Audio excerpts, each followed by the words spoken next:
नमस्कार सभी दर्शकों का स्वागत है फिर से हमारे चैनल में। इतिहास की जब हम बात करते हैं तो काफी सारे ऐसे लोग हैं जिनके बारे में हमको मालूम ही नहीं।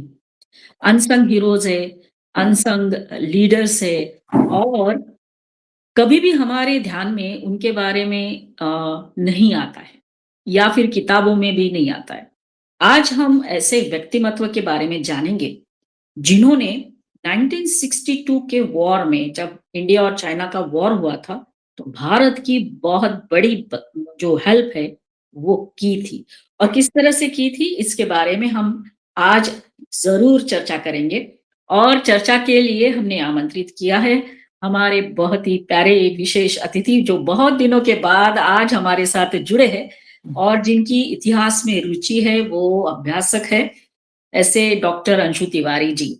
मैम थैंक यू, आप बहुत दिनों के बाद हमारे साथ जुड़े हैं। आप और आज ये मैं इसका फायदा मौके का उठाना चाहती हूँ। सभी श्रोतागण को बहुत ढेर सारी शुभकामनाएं न्यू ईयर के लिए। यस। और सभी की खुशहाल रहे जिंदगी। राइट। और और फुली भारत भी पीसफुल और प्रॉस्पर करे, ऐसी शुभकामनाएं सबको। यस मैम, आज हम ऐसे व्यक्तिमत्व की बात करने जा रहे हैं जिन्होंने 1962 के वॉर में भारत को मदद की थी, हमारे देश को मदद की थी बिना कुछ सोचे समझे। और एक दो दिन पहले ही उनका निधन हो गया। हाँ। उनका नाम है महारानी काम सुंदरी देवी। तो शायद ही दर्शकों ने वो न्यूज पढ़ी होगी और शायद ही आज के बच्चों को उनके बारे में कुछ मालूम होगा। वो महारानी थी दरभंगा की। तो मैम आप क्या बताएंगे उनके बारे में? वो महारानी जरूर थी। और दरभंगा बिहार का मिथिला जो रीजन है उसमें आता है। यस। और अगर हम देखें तो मिथिला रीजन की अपनी बहुत रिच संस्कृति है। यस। बहुत रिच हेरिटेज है। मिथिला पेंटिंग, मिथिला टेक्सटाइल, ये सब चीजें आज हम लोग जितना उनकी संस्कृति से प्रभावित हैं। और ये सेंचुरी से ये संस्कृति generation to generation pass on की गई है। मिथिला पेंटिंग तो शायद ही कोई अच्छे म्यूजियम्स वर्ल्ड वाइड बचे होंगे जिनके पास ओरिजिनल मिथिला पेंटिंग्स नहीं है। और इसमें भी वर्षा लेडीज का वो बहुत रहा। मिथिला पेंटिंग्स को आज इंटरनेशनल लेवल पे ले जाने वाली भी लेडीज ही हैं, आर्टिस्ट हैं। राइट। तो मतलब हम जब पढ़ते हैं कि जो एरिया भारत का हिस्सा होते हुए भी हम जिसके बारे में नहीं जानते, और जब हम जानने की कोशिश करते हैं तब हम रियलाइज करते हैं कि all these things were happening at the hands of ladies. Yes. Right. तो जिनकी आज हम बात करने जा रहे हैं, she was not born into a royal family. हाँ, शी वॉज नॉट अ मतलब जिसको हम दरबार बोले या राजपूत घराने से या रॉयल फैमिली से कोई उनका लिनेज नहीं था। She came from a very ordinary, जिसको हम बोल सकते हैं below the poverty line family थी उनकी। और वो लोग ब्राह्मण्स थे। हाँ। तो मगर हर व्यक्ति के पास वो नारी है या उसको संरक्षण देने वाले उसके पेरेंट्स हैं, भाई, फादर, हस्बैंड। एक अपनी सोच होती है जो मौका मिलने पे ही उभर के आती है। आप कोई भी बैकग्राउंड में इंडिया में हो, आप क्षत्रिय हो, आप ब्राह्मण हो, आप कायस्थ हो, आप और भी डिफरेंट वो हैं, मगर सोच लेडीज के पास है। मौका मिलना चाहिए उस सोच को उभर के आने में। Yes. And she was the third queen. Yes. इनकी मतलब तीसरी शादी थी महाराज की। और तीनों ही शादियों से बच्चे नहीं हुए। हाँ, तो वो एक उस परिवार में एक बड़ी दुख की वो रही। और she spent about 64 years as a widow. वो हाँ, महाराज की डेथ तो बहुत जल्दी हो गई थी। हम्म, जो one of the queens earlier, मतलब जब हम्म, दूसरी शादी हो रही थी तब उनकी death, तो देखें तो सब कुछ था उनके पास, मगर एक अपने औलाद की खुशी नहीं मिली उन लोगों को, उनके परिवार को। और she came from a very simple family. उनके अपने सपने बहुत थे, और उस जिले के उस एरिया में उन्होंने बहुत कुछ हेल्प करी। यस, हाँ, स्कूल्स बनाए, यूनिवर्सिटीज बनाई, कैलकाटा यूनिवर्सिटी को हेल्प किया, जिसको हम जादवपुर यूनिवर्सिटी के नाम से आज जानते हैं। You will be surprised, BHU हाँ, यस, जो बनारस मदन की। मोहन मालवीय द्वारा स्थापित की गई थी, उसको भी उन्होंने फाइनेंशियल एड दी, क्योंकि शी बिलीव्ड कि आज अगर हम बोलते हैं she pass away at the age of 93, यानी नियरली अ सेंचुरी अगो उनका बर्थ हुआ था। और उस समय भारत की भूमि पे लेडीज या लड़कियों को पढ़ने ना देना ज्यादा इंपॉर्टेंट माना जाता था, बनिस्बत उनको पढ़ाई से अवगत कराना नहीं था। राइट। तो बचपन में जो उन्होंने उनके साथ जो हुआ कि उनको कभी उतनी फ्रीडम नहीं मिली पढ़ाई की, शी सॉ टू इट कि वो दूसरे बच्चों को ना अनुभव हो। राइट। हाँ, तो ये छोटी सी सोच है उस लेडी के लिए, मगर भारत की पृष्ठभूमि पे तो वो बहुत बड़ी सोच बन गई। स्कूल्स खोलना, यूनिवर्सिटीज खोलना, मेडिकल कॉलेज खोलना, ये सब उन्होंने किया। बीएचयू को हेल्प करना, कलकत्ता यूनिवर्सिटी जिसको हम जादवपुर यूनिवर्सिटी बोलते हैं, और खुद मिथिला में अपनी यूनिवर्सिटी बनाना। Yes, right. कहीं ना कहीं उनको उनके मन में वो दबी एक आस रह गई थी कि पढ़ाई ना प्रॉपर मिलने से क्या हो सकता है। She was yes. Lucky she got married into a very progressive family. और हाँ, वेरी प्रोग्रेसिव, द मतलब महाराज भी बहुत प्रोग्रेसिव सोच के थे। और कम उम्र में शादी हुई, 63 इयर्स तक तो वो विडो रही। राइट, तो राइट। कितना लंबा समय उन्होंने अपने हस्बैंड के साथ गुजारा होगा। 4 इयर्स में 63 इयर्स, तो शी वाज अ विडो। 8-10 साल की उम्र तक वो पेरेंट्स के घर रही, तो she hardly spent any time with her husband. Husband, yes, हाँ, यस। मैम मगर हाँ, उनकी जो धरोहर थी, राइट। तो हम बोलते हैं जो वो राज्य था, उसको उन्होंने अपना सब कुछ दिया जो वो कर सकती थी। राइट। मैम ये हम कह सकते हैं जैसे आपने बताया, हम वो उस बात पर भी आएंगे कि कैसे उन्होंने 1962 में हमारी मदद की या फिर हमारे देश की मदद की। लेकिन उसके पहले ये चर्चा करना बहुत जरूरी है कि इन ये महारानी कामसुंदरी देवी क्यों ना हो, या फिर अहिल्या देवी क्यों ना हो, या फिर हम लोग बात करेंगे झांसी की रानी की भी क्यों ना। जब जब ऐसे जो काबिल लेडीज थी, या फिर रानी भी बोल सकते हैं हम लोग, विमेन्स थी, जब जब उनको मौका मिला उन्होंने उस मौके का बहुत अच्छे से उपयोग करते हुए बहुत बड़ा कार्य करके दिखाया देश। और जो सेंचुरीज तक हम याद कर रहे हैं, यस, अहिल्याबाई होलकर को तो आज भी हम याद करते हैं। बिल्कुल। हाँ, यस, और अब ये नहीं रही तो ये भी वैसे याद की जाएंगी। यस। पर समहाउ मैम क्या होता है कि हमारा इतना बड़ा विशाल देश, इतना बड़ा गौरवशाली इतिहास भी है, तो इसमें इन जैसे जो व्यक्तिमत्व है जैसे महारानी कामसुंदरी देवी, इनके बारे में अब हमको मालूम पड़ रहा है जब हाँ, न्यूज आई कि उनकी डेथ हो गई। और स्पेशली ये न्यूज में आया कि 1962 वॉर में उन्होंने बहुत बड़े पैमाने पे डोनेशन किया था। हाँ। 1962 की वॉर हम करें तो जो 1947-48 में जो हमारी पाकिस्तान के साथ थोड़ी झड़प होती रही, उसके बाद that was the first major war India fought. Yes, हाँ, और उसके अलावा उस समय तो हमारी एग्रीकल्चर भी प्रिकेरियस थी। यस। हाँ, hardly we were able to grow any food कि हम अपनी ही जनसंख्या को पाल पाए। और उस समय की तो स्थिति बहुत ही दयनीय थी भारत की। हाँ, और बिल्कुल। उसपे हमारे हमसे उस समय काफ़ी आगे चाइना जो काफ़ी प्रोग्रेस कर चुका था। आज हम राइट। कह सकते हैं कि हम चाइना के साथ कंधा से कंधा मिला के चल रहे हैं या in some areas we are better than them.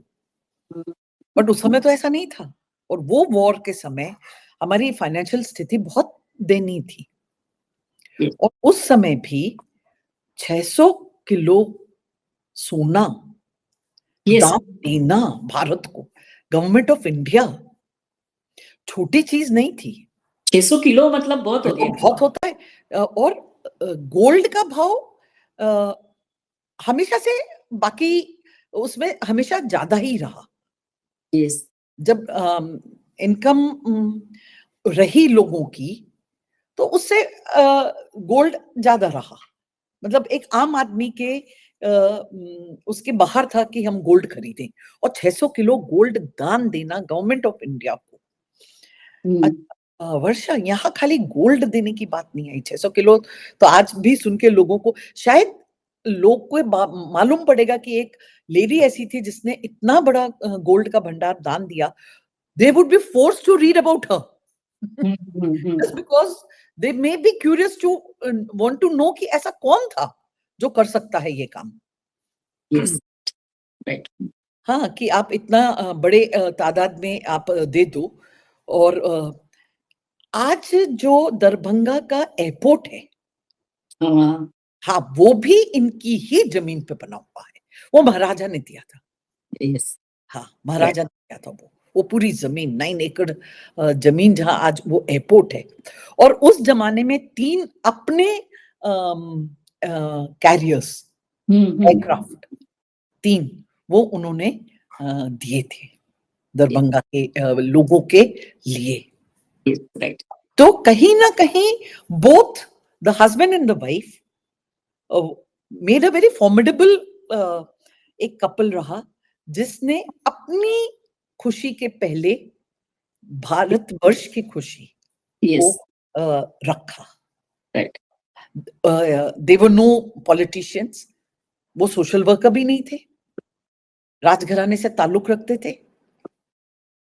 तो यस, हम आम आदमी तो नहीं कह सकते, बस सोच उनकी ऐसी थी जो हमको कहीं हमारे उनके जमाने के जो कंटेम्परेरी क्योंकि उसी समय एबॉलिशन ये सब चेंजेस हुए राजघराने से उनको प्रिविलेजेस तो 70 71 में आया लॉस राइट। मगर उनको बेदखल किया गया। बेदखल भी शब्द सही नहीं है बट वो भी इशू चल ही रहा था।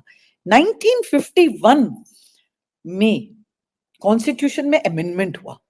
हुँ, यू विल बी सरप्राइज्ड और बना ही कब था? लागू तो वो 26 जनवरी 1950 को हुआ। Yes, right. साल डेढ़ साल के अंदर ऐसा क्या हुआ कि अमेंडमेंट करना पड़ा? And it was thanks to her husband right. जो जमींदारी के नियम बदले गए। हुँ, अब जब जमींदारों से आप उनकी लैंड मांगोगे तो नियम तो बदलने पड़ेंगे ना।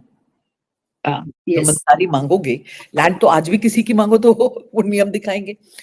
तो पहला जो बदलाव हुआ कॉन्स्टिट्यूशन में वो अ, इनके लिए हुआ क्योंकि उसी हाँ, यस, कॉन्स्टिट्यूशन बन गया बट राइट। जब आप उसको लागू करते हो तब आप रियलाइज करते हो कि ये बदलाव करने चाहिए। तो फर्स्ट अमेंडमेंट जो था उसमें ये लोग के कारण हुआ।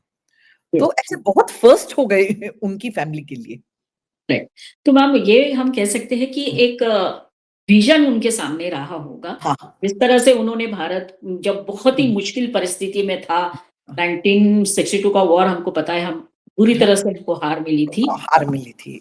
लेकिन इसके बावजूद उनका जो विज़न था भारत के लिए, देश के लिए, वो सामने आता है। साथ-साथ मैम जब उनके हस्बैंड की डेथ हो गई थी, जिनका नाम था महाराजा कामेश्वर सिंह, सिंघम, तो ये महारानी कामसुंदरी देवी जी ने हुँ, एक वो बनाया शायद फाउंडेशन बनाया उनके हाँ, नाम ट्रस्ट पर। जैसा हाँ, ये बनाया था, हाँ, बिल्कुल और और फिर उसके बाद उन्होंने बहुत अलग-अलग कार्य किए, जिसको हम अगर बात करेंगे कि सामाजिक कार्य जिसको बोल सकते हैं। 2000 करोड़ का उस समय एस्टेट हुआ करता था। 2000 ओह! करोड़, हाँ, हाँ। छोटा अमाउंट नहीं है। हाँ, the net worth of Darbhanga estate was around 2000 crores. Right. And it was a small kingdom. And not in a very prosperous, अब जिस स्टेट को हम बोले, या प्रॉस्पेरिटी उस एरिया में कम थी। हाँ, उनके जो वो थे तो प्रॉस्पेरिटी कम थी। यस। हाँ, बट दे उनके कुछ ट्रस्टीज ने इधर उधर भी किया काम। तो ऐसा नहीं है कि उनका साथ बाद में जिन्होंने दिया सब ऑनेस्ट थे। और जब इतनी बड़े अमाउंट में फाइनेंसेस को हैंडल किया जाता है तो ऐसे छोटे मोटे तो किससे, तो I will not use this platform to discuss that, anybody who is interested can read it up. Yes, but वो भी उनको झेलना पड़ा। यस। जबकि she came from a very poor family, but वो पकड़ पाती थी कि कहाँ गलतियां की जा रही हैं, कहाँ गलतियां हो रही हैं और कहाँ गलतियां जानबूझ के की जा रही हैं। उनके जो फाउंडेशन का नाम था I think Kalyani foundation, Kalyani foundation, और उस फाउंडेशन के थ्रू उन्होंने बहुत एक बड़ा कार्य करा, मतलब रेयर बुक्स को संभालना, और लाइब्रेरी, लाइब्रेरी, पेंटिंग्स को संभालना, ये सारा काम उस फाउंडेशन के द्वारा हो रहा था। और सबसे बड़ी बात मैडम, जैसे आपने शुरुआत में कहा कि मिथिला का जो कल्चर है, सोशल हेरिटेज है, उसको भी उन्होंने काफी सपोर्ट किया। उनके पास रेयर मैन्युस्क्रिप्ट्स हैं। क्योंकि मिथिला उस रूट पे आता था जहां फॉरेन, मतलब हजारों साल पहले जो एकेडमिक लोग, एकेडमिशियंस जिसको हम बोले, आते थे बिहार में, नालंदा, वहां। तो वो पूरा एरिया बहुत अपने समय से ज्यादा जागरूक था। यस, हाँ, राइट। मिथिला अपने समय से पहले वो जागरूक था। और रेयर मैन्युस्क्रिप्ट्स शी हैज, जो उनकी अपनी लाइब्रेरी में है। हाँ, लगभग 15,000 बुक्स है। उनकी हाँ, जो अपनी पर्सनल लाइब्रेरी, जैसा फिर अब तो उनकी कल्याणी उस ट्रस्ट में चली गई है लाइब्रेरी। सो खाली मैन्युस्क्रिप्ट रखना नहीं इम्पोर्टेंट है, उसको एकत्रित करना वो भी एक है। आपके पास कुछ होगा, मगर आप उसको अगर प्रिजर्व या कंजर्व करना नहीं चाहोगे तो आप दूसरे नए चीजें नहीं लोगे। yes. Lot of manuscripts she added on in her private collection, और Yes. उनके पास वो आ गई है रेयर बुक्स, रेयर वो, तो अब हम ये मान सकते हैं कि वो सेफ हैं। नहीं तो ये तो ओपन मार्केट में, इंटरनेशनल मार्केट में बिकती हैं। Yes ma'am, right. अंडरग्राउंड उससे गायब हो जाती हैं और फिर ब्लैक में कहीं भी बिकती हैं। सॉटबीज यहाँ सब हम देखेंगे तो हमको समझ में आएगा। तो उन्होंने बुक्स के प्रति उनका प्रेम, मैन्युस्क्रिप्ट्स के प्रति उनका प्रेम, कल्चर एंड हेरिटेज, कल्चर और हेरिटेज के लिए, मिथिला पेंटिंग, मिथिला में अपना जो वीविंग है उसकी भी बिल्कुल अलग टाइप की वीविंग है। चीजों को प्रोत्साहित करना कि लोग आए, खरीदें, आप मार्केट, इंटरनेशनल मार्केट को टैप करो, नई मशीनें लाओ।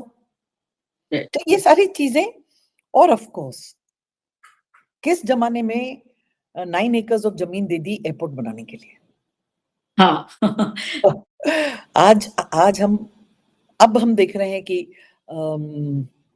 एयरपोर्ट होने चाहिए, कनेक्टिविटी होनी चाहिए। ऐसे पिछले कुछ सालों से इस पे बहुत जोर दिया जा रहा है। Yes, right. बट वहां के महाराज ने कब सोच लिया था, उन्होंने अपने 3 एयरक्राफ्ट भी दे दिए थे कि आप इसको यूज करो। तो both the husband and the wife pair were much beyond their times.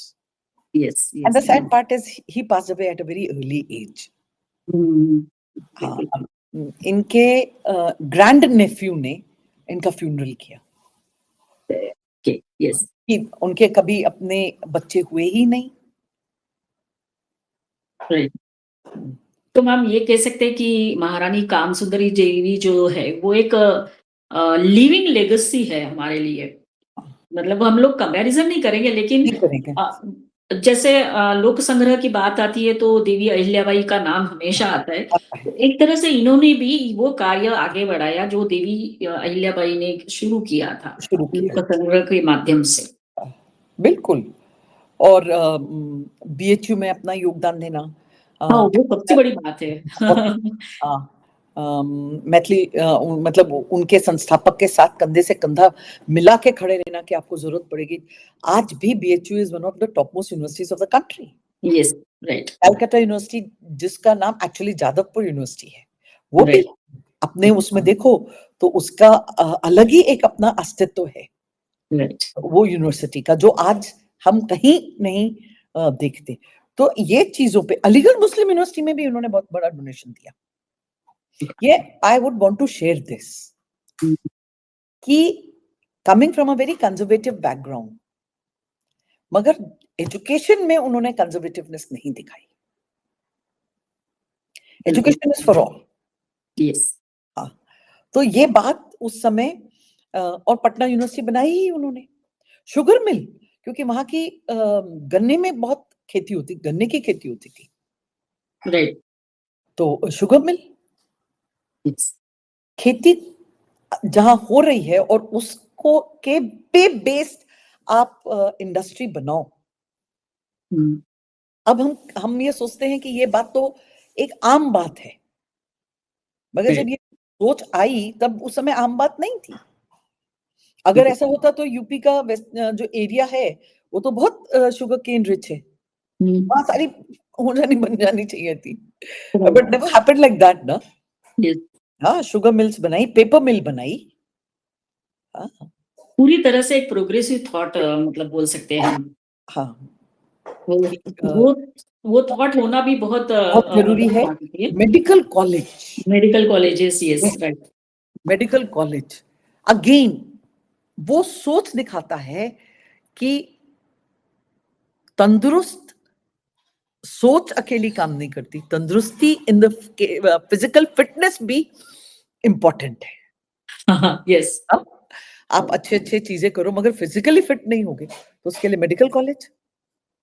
तो आज दरभंगा इतना सेल्फ सफिशिएंट इसीलिए है। Yes, right. तो इतनी सारी चीजें मतलब इनकी जो उनका जो कार्य क्षेत्र है वो बहुत वास्ट रहा। मतलब कहाँ वॉर में हेल्प करना, फिर बाद में और एजुकेशन। फ्रीडम मूवमेंट में भी। हाँ, हाँ, ये दैट वो really I मतलब। want to draw your this thing कि यस। amongst the rulers, जो क्योंकि India was divided into very small, अपने क्षेत्रीय किंगडम्स होते थे। तो हाँ, फर्स्ट फ्यू जिन्होंने इस बात के ऊपर गौर करना शुरू किया कि ये सब कुछ तब पॉसिबल होगा जब हम स्वाधीनता पाएंगे। राइट। हाँ, तो अगेन फिर वही बात आती है कि रानी लक्ष्मीबाई के मन में जो उबाल उठता था वो कहीं इनके उसमें भी था। क्योंकि आप एक 200 साल की देश जो 200 साल से आपके ऊपर राज्य कर रहा है उसके अगेंस्ट जाना, वो सोच ही बहुत डिफरेंट थी उस समय। हम तो वो महसूस ही नहीं कर सकते कि वो स्पार्क जब हुआ होगा कि we have to become independent, would have been a very different spark. So इन्होंने उसमें भी बहुत ढेर सारा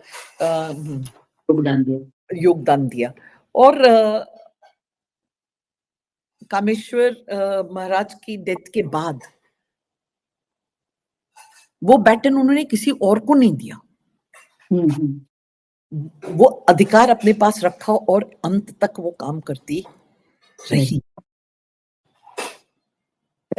वो भी एक बात है, क्योंकि to lose your partner and still work for the development of the kingdom mattered a lot. Right. Yes. तो ये छोटी छोटी चीजें हैं। बहुत ढेर सारे इंस्टीट्यूशंस बने हैं, स्कूल्स बने हैं, लाइब्रेरी बनी है, एंड 15,000 बुक्स अपना पर्सनल कलेक्शन। उसमें से 11,000 तो बहुत ही मतलब रेयर। हाँ, फोटोग्राफ्स काफ़ी सारे रेयर रेयर फोटोग्राफ है। भी है उन्होंने हाँ, लाइब्रेरी में रखे हुए। तो मैम क्योंकि अगर देखा जाए तो हम लोग आज अगर बिहार की बात करते हैं या दरभंगा पर्टिकुलर एरिया जो है, तो हमारे सामने थोड़ा-सा अलग पिक्चर सामने आता है। बट उस टाइम पे जब ये थे महाराजा और महारानी, तो उन्होंने कितना प्रोग्रेसिव स्टेट उसको बनाया होगा, जो हाँ, इन्फॉर्मेशन अभी हमारे पास जो आ रही है अब आ उसके। रही है क्योंकि अब हम उनके बारे में जानना चाह रहे हैं। यस, अ, राइट। वर्षा, जब मैंने पढ़ना शुरू किया, मेरे को लगा कि ऑन अ स्मॉल स्केल ये इनके पास निज़ाम ऑफ हैदराबाद जैसा ही वो है। हाँ, ये वैल्यूएबल पेंटिंग्स हैं, वैल्यूएबल मैन्युस्क्रिप्ट्स हैं। Right, right, right. और कभी उन्होंने उस बात पे गर्व नहीं लिया। हुँ, हुँ। यस, निज़ाम के बारे में तो हमें मालूम है ना। उनका अभी मतलब उनकी गाड़ियों की फ्लीट, तो यस। वही हम बोल रहे हैं, उनकी ज्वेलरी। तो इनके पास भी रेयर मैन्युस्क्रिप्ट्स, रेयर पेंटिंग्स और आज मिथिला आर्ट को पूरे वर्ल्ड प्लेटफ़ॉर्म पे पहुँचाना कोई छोटा-मोटा काम नहीं था। तो सही बात है आपने। हाँ, एंड शी डिड इट। या हुँ, तो इसलिए मैम ये टॉपिक आज हमने लिया चर्चा के लिए ताकि हमारे चैनल के माध्यम से हमारे जो दर्शक हैं उनको पता तो पड़े हुँ, कि कैसे महारानी कामसुंदरी देवी और साथ-साथ उनके हस्बैंड इन्होंने हस्बैंड भारत को एक विकसित देश बनाने के लिए जो-जो चाहिए था सब उसको किया। सब किया। हुँ, तो ये हमारे लिए एक लेसन है कि पर्टिकुलरली महारानी कामसुंदरी देवी के लाइफ से हम लेसन ले सकते हैं कि आप अगर सोच सकते हो तो आप दुनिया बदल सकते हो, जो उन्होंने करके दिखाया। करके दिखा। और कॉन्स्टिट्यूशन में पहला अमेंडमेंट इन लोगों के लिए हुआ। तो हाँ, ये ये भी, जहाँ हम कॉन्स्टिट्यूशन की बात करते हैं, तो ये क्यों नहीं हम बताते हुँ, हुँ, हुँ। कि ऐसा भी आपने सेट ऑफ लॉज़ तो बना लिए, मगर जब जैसे-जैसे प्रोग्रेस होगा, तो वो लॉज़ में अमेंडमेंट ज़रूरी होगा। हुँ, हाँ, और वो अ, इनकी सोच कि हम इसको बदलवा के और स्मूथ कर लें। हुँ, कल्याणी फाउंडेशन जैसा तुमने बोला, या और सांस्कृतिक विरासत इस फाउंडेशन ने संभाली है। और राइट। मिथिला की तो सांस्कृतिक विरासत तो एकदम अलग है, एकदम अलग है। हुँ, मिथिला नरेश से स्टार्ट होता है वो। वही हम बोल रहे हैं। तो अगर हम देखें तो मतलब हम लोग के पूरे इंडिया में ऐसे उसकी रूट्स स्प्रेड आउट हो गई हैं। या राइट। यस। और वही विरासत दरभंगा ने संभाली इतने साल तक। शी टूक केयर ऑफ इट।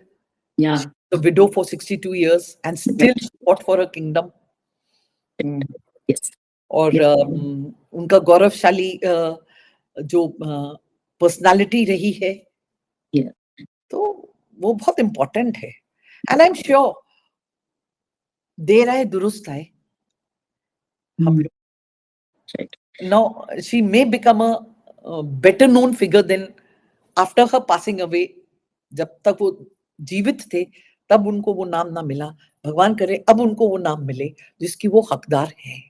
बिल्कुल, बिल्कुल आपने सही कहा मैडम और जो लोग इतिहास में रुचि रखते हैं, रिसर्च करना जानते हैं, तो they can research yes, go there and research जो भी उनके पास मैन्युस्क्रिप्ट्स और बुक्स है। जिस बुक्स हैं। तरह से आज हम देख रहे हैं कि देवी अहिल्या जी के जीवन के ऊपर कितने सारे रिसर्च हो रहे हैं।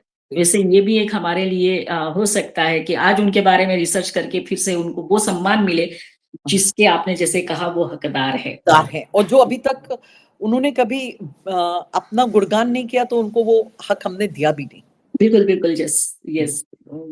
तो मुझे मैं इसलिए ये बार-बार देवी अहिल्या जी का नाम ले रही हूँ क्योंकि देवी अहिल्या जी हमेशा ये चाहती थी कि कोई जो भी कार्य वो कर रही थी उसका कोई गुणगान ना करे। क्या करें? बिकॉज़ शी कंसिडर इट कि वो भगवान का कार्य था।